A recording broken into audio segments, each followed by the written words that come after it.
Hello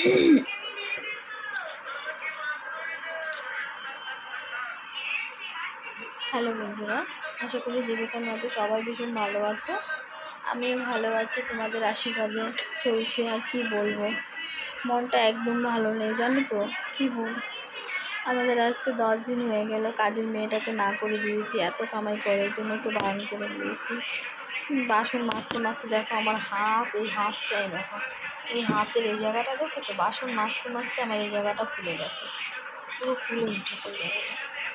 এত এত ব্যথা করছে, এত ব্যথা করছে মানে বলার মতো না।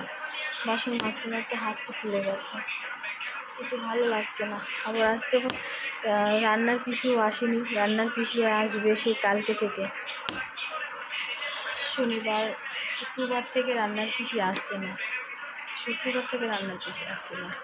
রান্নার পিসি আসবে আবার কালকে থেকে। বিকেলবেলা রান্না করতে হলো, আলু পেঁপে দিয়ে তরকারি করেছি, আর একদিকে রান্না করছি আর একদিকে রান্নার বাসন পড়ছে, বাসনগুলো মাজছি, কাজ করে যাচ্ছি। কাজ করে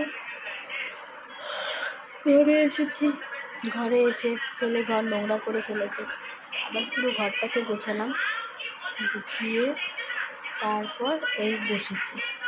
সকাল 10টা বা 9টা বাজে ঘুম থেকে উঠেছি, ঘুম থেকে উঠে ছেলেকে নিয়ে স্কুলে গিয়েছি 10টা বাজে। ছেলেকে সকালবেলা খাইয়েছি, ঘুম থেকে তুলে বমি করে সব ভাসিয়ে দিল।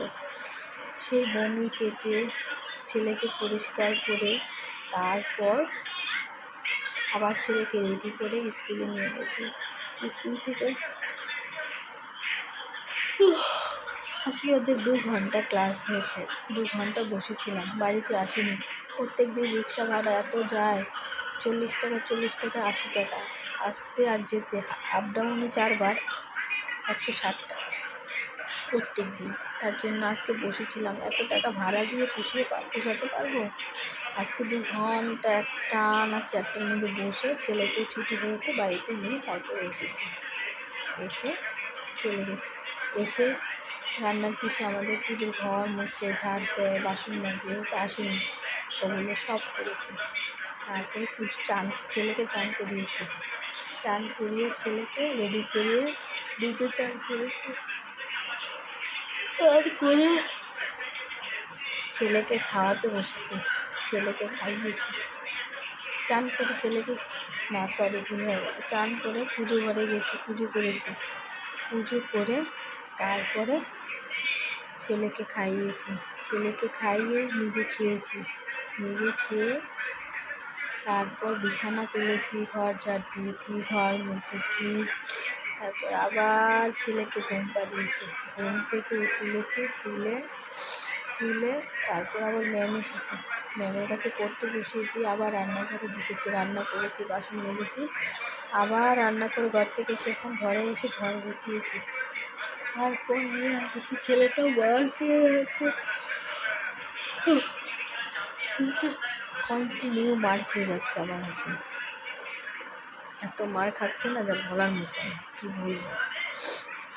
এই কালার লিপস্টিকটা আজকে কিনে এনেছি, তাই একটু লিপস্টিক পরেছি, দেখো ভালো হয়েছে। তোমরা আমাকে বলবে আমার লিপস্টিকের কালারটা কেমন হয়েছে। আমার একটা মানে লিকুইড লিপস্টিক ছিল না, তাই লিপস্টিকটা আমার দরকার ছিল। হ্যাঁ আসছি, ঠিক আছে বন্ধুরা, সবাই ভালো থেকো, সবাইকে অনেক অনেক ভালোবাসি। ভিডিওটি অবশ্যই দেখবে, শেয়ার করবে, কমেন্ট করবে।